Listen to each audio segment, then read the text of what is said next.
નમસ્કાર દર્શક મિત્રો, મહામંથન મંતવ્ય ન્યૂઝમાં આપનું સ્વાગત છે।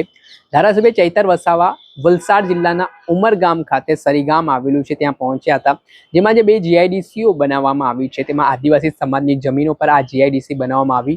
જે તે સમયે સરકાર દ્વારા એવા દાવા કરવામાં આવ્યા કે અહીં આદિવાસી સમાજના યુવાનોને રોજગારી આપવામાં આવશે, પરંતુ ધારાસભ્ય ચૈતર વસાવાના આરોપો મુજબ માત્ર 15% યુવાનોને જ રોજગારી મળી છે અને 85% યુવાનો આજે પણ રોજગારી માટે વલખા મારી રહ્યા છે। તે બાબતે તેમણે સરકાર સામે આકરા પ્રહાર કરવાની શરૂઆત કરી હતી। સાથે જે ઇન્ડસ્ટ્રીમાં આદિવાસી સમાજના યુવાનો કામ કરી રહ્યા છે તેમને 12 કલાક કામ કરવામાં આવે છે, તેમને પીએફ પણ આપવામાં નથી આવતું, ત્યારે આવા જે પરિપત્રનું પાલન નથી કરી રહ્યા તેવી કંપનીઓ સામે આગામી દિવસોમાં જનતા રેડની પણ ચીમકી ધારાસભ્ય ચૈતર વસાવા ઉચ્ચારી રહ્યા છે।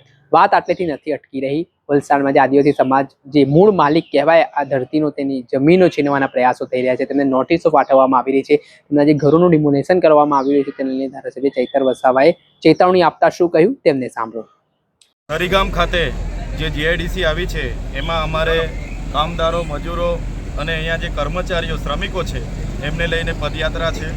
અમારી માગણી છે કે જ્યારે આ જીઆઈડીસી આવી ત્યારે અમારા મૂળ લોકોની જમીનો એમાં લેવામાં આવી। સરકારે અહીંના મૂળ લોકોને કીધું કે તમને અમે નોકરી આપીશું।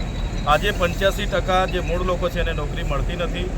જે લોકોને થોડા ઘણા અંશે નોકરી મળે છે એ લોકોને પણ કાયમી કરવામાં આવતા નથી। 12 કલાક એમના પર કામ કરાવવામાં આવે છે, એમને પગાર સ્લિપ બનતી નથી, એમને ઇમ્પ્રીમેન્ટ મળતું નથી, એરિયસ મળતું નથી, પીએફ મળતું નથી, ઓવરટાઈમના પૈસા મળતા નથી અને એમનું શોષણ થાય છે। ત્યારે એમના ન્યાય માટેની આજે અમારી પદયાત્રાઓ છે।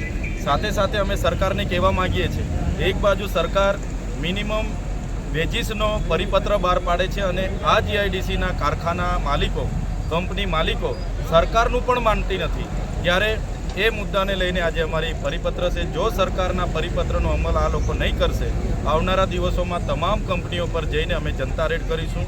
સાથે સાથે અહીંની મહિલાઓના અમારા પર રજૂઆતો આવી છે। અહીંના કેટલાક નેતાઓ જે અહીંના મૂળ માલિકો છે, 3-3, 4-4 પેઢીથી પોતાનું ઘર છે, ઘર વેરો ભરે છે, વીજળી વેરો ભરે છે, પાણી વેરો ભરે છે, એવા લોકોને નોટિસો અપાવી રહ્યા છે। તમે મૂળ લોકો પર જમીનો લીધી અને હવે પાછા આદિવાસીના મતે ચૂંટાઈને આદિવાસીઓ પર નોટિસો તમે આપો છો। અહીંયા બહારના લોકોએ જમીનો પચાવી પાડી છે, ગોચરો પચાવી પાડ્યા છે, ગામતળ પચાવી પાડી છે, એમને કેમ તમે નોટિસો નથી આપતા અને મૂળ લોકોને કેમ હેરાન કરો છો?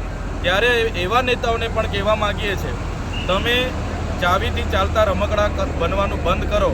ઉદ્યોગપતિઓના મતેથી તમે નથી ચૂંટાયા, આદિવાસીઓના મતેથી ચૂંટાયા છો, અહીંની રિઝર્વ બેઠકો પરથી ચૂંટાયા છો।